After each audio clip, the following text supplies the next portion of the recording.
मैंने इस चैनल या डेली ब्लॉगिंग की शुरुआत दो चीज़ें दिमाग में रख के करी थी। पहला, मैं फ़ैट लूज़ करना चाहता था, तो इस चैनल के ज़रिए मैं अपनी एक्सरसाइज में कंसिस्टेंट हो पाऊँगा। और आइडिया वाज मैं कार्डियो करते हुए रिकॉर्ड करूँगा एंड अपना रनिंग एक्सपीरियंस आपसे शेयर करूँगा। दूसरी चीज़, मैं अपना VO2 मैक्स, जो कि बहुत ज़्यादा कम है at the moment, with time increase करूँगा। जब मैंने इस चैनल की शुरुआत करी थी तो मेरा VO2 मैक्स कहीं 20 के आसपास था और अब वो 25 के आसपास चल रहा है। पर अब एक बहुत बड़ी दिक्कत आ गई है। दिक्कत ये है कि मैं हफ्ते में 5 दिन कार्डियो कर रहा था, और कार्डियो से मतलब है रनिंग, और उसके मैं मल्टीपल फॉर्म्स फॉलो कर रहा था। पहला था कि मैं एक टेम्पो पेस करूँगा, जहाँ पे मैं एक फिक्स्ड स्लो पेस पे या अपने मैराथन पेस पे रनिंग करता था। फिर एक स्लो पेस या रिकवरी रन होते थे, और फिर एक लॉन्ग डिस्टेंस रन होते थे।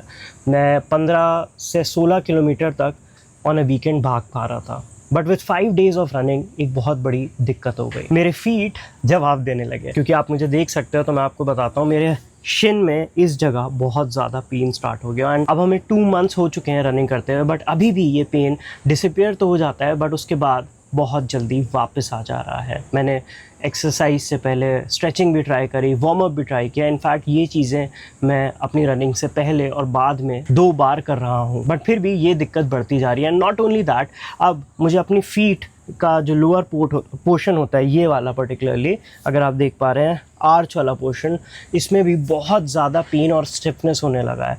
And I feel this is because मैं कंटिन्यूसली रिकवर नहीं कर पा रहा। एंड मैंने पिछले 2 हफ्तों 3 हफ्तों में काफ़ी ज़्यादा प्रोग्रेस कर ली थी। हमारा वेट 77.5 आ गया था। I was very excited, but because मैं कार्डियो नहीं कर पा रहा था, विद इन लास्ट वीक मैंने वो सारा वेट वापस गेन कर लिया। ये चीज़ बहुत डिसअपॉइंटिंग हो जाती है, क्योंकि आप यूट्यूबर्स या और लोगों को देखते हो कि वो जब एक बार अपने गोल पे लॉक इन हो जाते हैं, वो कंटिन्यूसली वीक आफ्टर वीक आपको इम्प्रूवमेंट दिखा पा रहे होते हैं।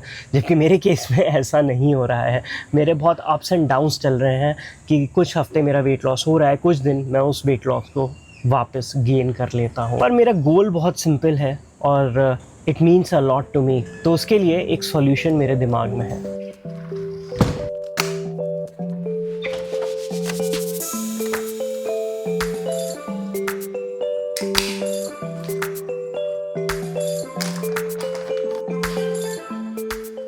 कार्डियो करते हुए, स्पेशली अगर आप धूप में कार्डियो कर रहे हैं, तो आप हाइड्रेटेड रहें, ये बहुत ज़्यादा ज़रूरी है। इस वजह से एक कॉकटेल टाइप का तैयार कर लिया। आइडली जब आप कार्डियो कर रहे हो तो आप कुछ भी कार्बोनेटेड मत लीजिए। एट द मोमेंट मेरे पे कुछ ऐसा नहीं था, तो मैंने स्प्राइट में नमक और नींबू मिला के अपना हाइड्रेशन मिक्सचर क्रिएट कर लिया। अब मैं सोच रहा हूँ कि बस नींबू पानी बना लेता with a little bit of sugar, तो वो भी हेल्प करता। बट शुगर मैं अवॉइड करना चाह रहा हूँ और शुगर फ्री है नहीं, तो वो एक अलग दिक्कत थी। पर हाइड्रेशन का, स्पेशली अगर आप धूप में कार्डियो कर रहे हैं, तो ज़रूर ध्यान रखें। क्योंकि अगर आपको कार्डियो के बीच में रियलाइज़ हुआ दैट यू आर हंग्री या आपको प्यास लग रही है, that usually means it's already too late. आपको during extended hours of cardio cramps आ सकते हैं और भी बहुत सारी दिक्कतें आ सकती हैं।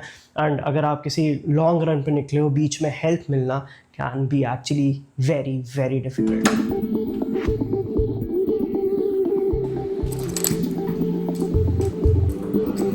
I think the best part of vlogging while cycling is कि आपको जब आप वॉक करते हुए व्लॉग करते हो, तो आप बहुत कॉन्शियस होते हो कि यार कौन देख रहा है, मैं कैसा लग रहा हूँ, आसपास क्या चल रहा है। बट जब आप साइकिल पे होते हो तो आपकी एक पर्सनल स्पेस क्रिएट हो जाती है, जहाँ पे अगल बगल वाले लोग बहुत तेज़ी से आगे पीछे निकल रहे होते हैं। तो यू डोंट एक्चुअली माइंड कि आप क्या बोल रहे हो, कॉन्फिडेंटली बोल पाते हो और ज़्यादा अटेंशन भी अट्रैक्ट नहीं कर पाते हो, क्योंकि इससे पहले कोई देखें आप वहाँ से निकल जाते हो। तो अगर आप पैदल ब्लॉग नहीं कर पा रहे हो, साइकिल पे ट्राई करके देखो, क्या पता मज़ा आ जाए।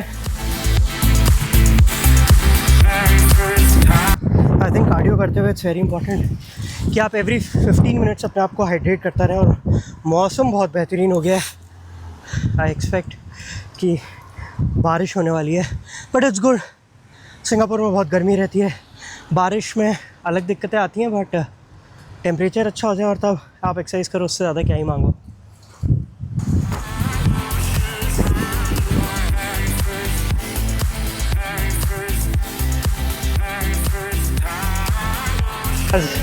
एक्सपेक्टेड बारिश बहुत ज़्यादा तेज़ हो गई है। I am trying to find a shelter now. I don't know आपको दिख रहा है कि नहीं, बट यहाँ पे बहुत तेज़ बारिश स्टार्ट हो गई है। एंड आई एम थिंकिंग कि रुका जाए या चला जाए, क्योंकि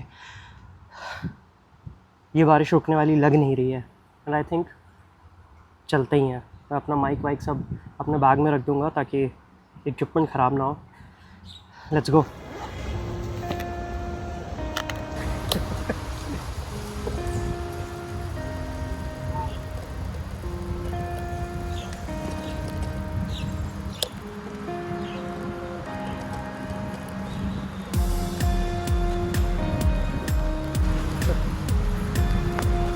बारिश एक्चुअली जितना मैं एक्सपेक्ट कर रहा था उससे तेज़ हो रही है, बट इट्स फन। ठीक है, अभी तो ठीक ही लग रहा है। कहीं रुक जाएंगे अगर ज़्यादा बारिश लगी।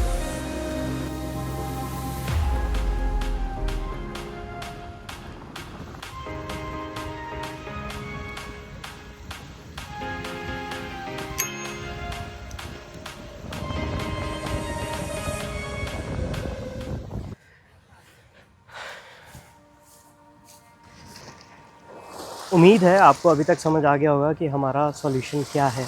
अगर नहीं आया है तो बता दूं, इट्स सिंपली साइकिलिंग। इसके दो ही मेन कारण हैं। पहला, it's a high pace sport, तो आप इसमें बोर नहीं होंगे।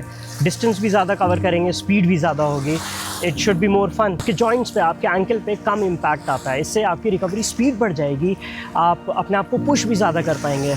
एंड उम्मीद है ये सॉल्यूशन हमारे लिए काम करेगा, क्योंकि डिस्टेंस अभी बहुत लंबा है जो हमें कवर करना है अपनी जर्नी में, और उम्मीद है इसी साल पूरा कर पाएंगे। सब्सक्राइब कर लीजिएगा अगर ब्लॉग पसंद आया हो तो। सी यू टुमारो।